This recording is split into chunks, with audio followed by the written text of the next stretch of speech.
A bird made of feathers should not stand this close to fire. The trees behind it are cracking. Sparks move through the air like angry insects. Smoke rolls low across the ground, thick enough to blind almost anything that breathes. Every animal in the valley is trying to escape. The fox runs for the rocks. Lizards vanish under black stone. Small birds burst from the trees and disappear into the gray sky. But one large red bird stays at the edge of the flames. It is not safe. It is not magical. And it is not truly immortal. This is the phoenix, the legendary bird said to rise from fire. If it were real, its survival would depend on one dangerous skill: knowing the exact moment when fire stops being only a killer and becomes a chance to live. That line is thin. One shift in the wind can trap it. One breath of hot smoke can damage its lungs. One burned feather can ruin the wing it needs to escape. The phoenix does not survive because fire cannot hurt it. It survives because its whole life is built around reading heat, smoke, wind, and ash better than almost any other animal on Earth. And the first test begins in a place that looks completely dead. After a wildfire passes through a high volcanic forest, the land becomes quiet in a way that feels wrong. The green is gone. The trunks are black. Thin lines of smoke rise from hidden roots still burning underground. At the base of a cliff, between rough volcanic rocks, a mound of ash shifts. A small crack opens in a soot-stained egg. A beak pushes through. A phoenix chick enters the world in the ashes. It is not born inside open flame. No living chick could survive that. Its parents have chosen a safer kind of heat. A nest near a geothermal vent, where warm air rises from deep below the mountain. The ash works like a blanket. It holds steady warmth around the eggs. The cliff keeps many ground hunters away. The burned land has fewer parasites and fewer hiding places for snakes. To a human, this nest would look like a terrible place to raise young. To a phoenix, it is shelter with a deadline. The chick is small, dark, and helpless. Cannot fly, cannot hunt, can barely lift its head. A raven could take it. A sudden cold rain could chill it. A pocket of hot ash could collapse around it. Even the place that protects it could end its life before its first real feathers grow. At dawn, the mother returns. She stands almost 4 feet tall with a wingspan close to 8 feet, about the reach of a large eagle stretched wide. Her body may weigh 25 to 35 pounds, heavy for a bird, but light enough for powerful short flights. Her feathers are deep red, copper, and gold. They do not glow with magic. Their colors help her vanish into sunrise, firelight, and dark volcanic stone. In her beak is a lizard exposed by the burn. The chick calls. The first meal begins. Food after fire can appear fast. Beetles crawl over burned bark. Rodents cross open ground searching for seeds. Eggs and carrion are easier to find when plants no longer hide them. For a young phoenix, the burned forest is not empty. It is a short window of opportunity. But windows close. Rain can wash insects away.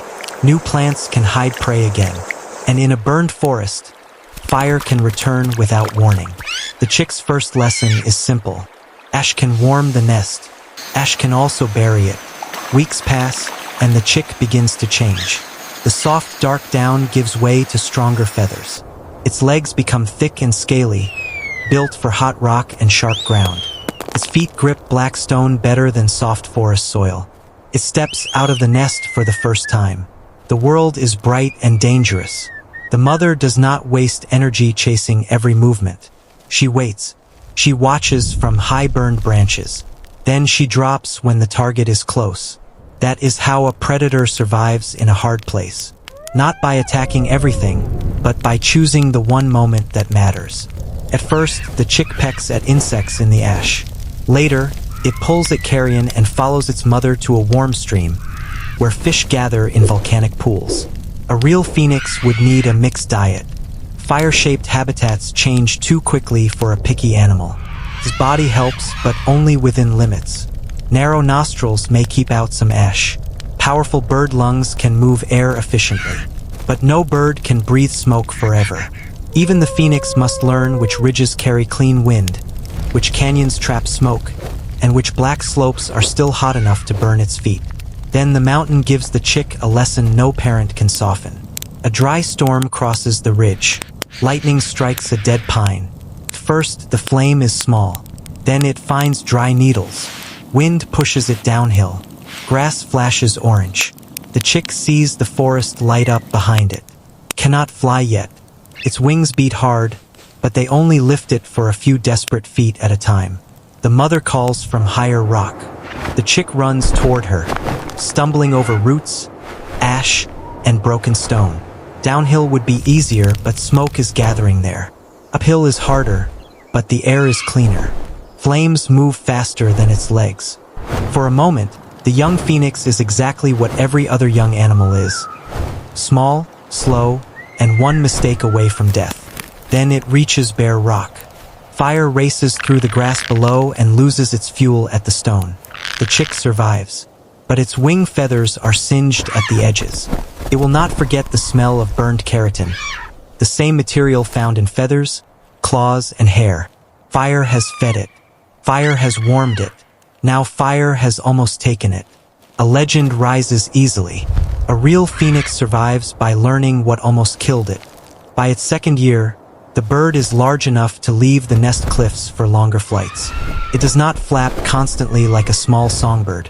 Its body is too big for that. Instead, it uses thermals, rising columns of warm air created by sun-heated rock, burned slopes, and volcanic vents. From below, this can look supernatural. The phoenix spreads its wings over a steaming ridge, and the air lifts it higher without much effort. It circles above smoke. It seems to be carried by fire, but there is no magic here. Warm air rises. Wide wings catch it. The bird saves energy by letting the mountain do some of the work. That skill opens a bigger world. Now it can search miles of burned forest, can reach cliffs where predators cannot follow, can drop fast on prey exposed in open ground. The phoenix becomes a hunter of the aftermath. After a fresh burn, it lands on a blackened slope and waits. A mouse darts from under a fallen branch. The phoenix drops low, talons forward. The strike lasts less than a second. In a harsh landscape, speed matters. A long chase wastes water, energy, and time. A quick strike means the bird can feed and move before larger danger arrives. And larger danger does arrive. High above the ridge, a bigger raptor circles. It sees a competitor and maybe a meal if the phoenix is injured. The phoenix folds its wings and dives toward the cliffs. The larger bird follows. Wind hits the rock face and breaks into rough currents. This is where the phoenix has an advantage. It knows the heat rising from the black stones. It uses a sudden lift of warm air to climb just enough, then slips behind a column of smoke. The larger raptor loses its line. The phoenix escapes, not because it is stronger, but because it understands a landscape most animals avoid. As it matures, that landscape becomes more crowded. Wild dogs wait near water. Humans move into valleys, drawn by rare feathers, strange calls, and old stories about birds that come from flame. There are rivals of its own kind too. A fresh burn rich with food is worth defending, but a real fight would be costly. A broken wing can mean starvation. So the phoenix spreads its wings, holds the high ground, and calls through the smoke. The rival turns away. At full strength, the phoenix is not the king of fire. It is the expert of edges. It hunts where burned land meets green regrowth. It nests where warm ash meets bare rock. It flies where smoke meets clear air. That skill matters most during breeding season. A pair of phoenixes choose a cliff above a valley of burned pine. Below them, the first green shoots push through black soil. That new growth will bring insects, rodents, and grazing animals. For the next generation, timing is everything. Build too early, and the nest may be destroyed by a late fire.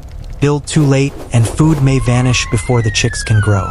The nest is not a pile of flames. It is a careful mound of ash, sticks, mineral-rich mud, and heated stones. The eggs need steady warmth, not destruction. Too cold and the life inside slows. Too hot and it ends. The adults turn the eggs with their beaks. One guards the cliff while the other hunts. Their calls echo through the black trees. Then the drought deepens. For weeks, no rain comes. The grass dries. The wind grows harsher. The valley becomes fuel. One afternoon, lightning strikes beyond the ridge. The adults hear the change before the flames arrive. Small animals move uphill. Birds lift from the trees all at once.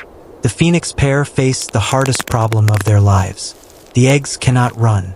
They cannot be carried far without breaking. The adults cannot stop a wildfire. They can only use what the cliff gives them. Rock, height, wind, and a narrow strip of ground with almost nothing left to burn. Smoke climbs the valley. The male beats his wings over the nest, clearing ash and sparks. The female shields the eggs when heat surges, then lifts away before her own feathers take too much damage. This is not invincibility. This is risk.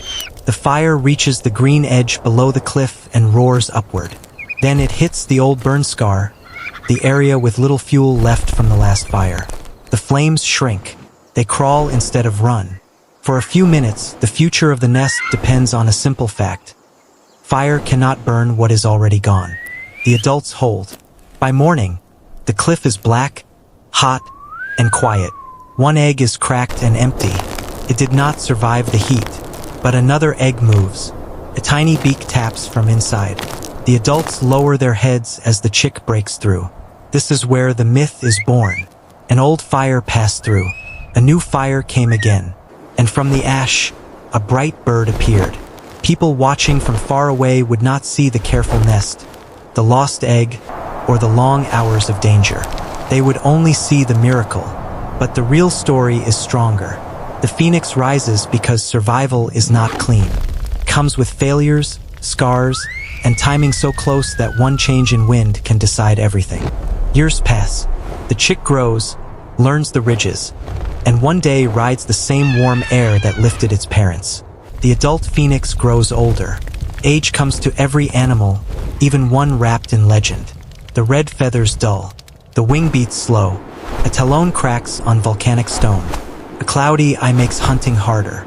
The old bird still knows the land, but knowledge cannot stop the body from wearing down. In its final dry season, a massive fire moves across the mountain range. This one is different. Drought has turned the forest into a single long fuse. Wind pushes smoke over every ridge. Even high thermals become dangerous because hot air now carries ash thick enough to choke. The old phoenix rises once more. It circles above the valley, searching for clean air and bare rock. Below, animals flee through the smoke. Above, a younger phoenix climbs on a thermal, bright and strong. For a moment, the two birds share the same rising air. Then the old one drops to a black cliff and stays there. Its body has reached the limit that no legend can remove. Later, when the fire has passed, the mountain is quiet again. Ash covers the stones. Green will not return today or tomorrow. But beneath the soil, seeds are waiting.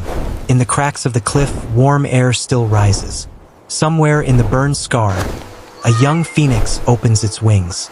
This is the true immortality of the phoenix. Not one body living forever. Patterns surviving through loss. Parents become offspring. Feathers become minerals.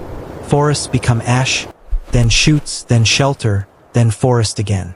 The phoenix is not outside nature. It is nature made unforgettable. It shows us that survival does not mean escaping every fire. Sometimes survival means learning from fire, carrying its scars, and still finding a way to rise. On the black slope of the volcanic mountain, a young phoenix spreads copper wings into the warm air. The ground below is ash. The sky above is clearing. And from the place where life should have ended, the next life begins. Thank you for exploring the wild with Wildlife Realms. Subscribe for more journeys into the heart of nature.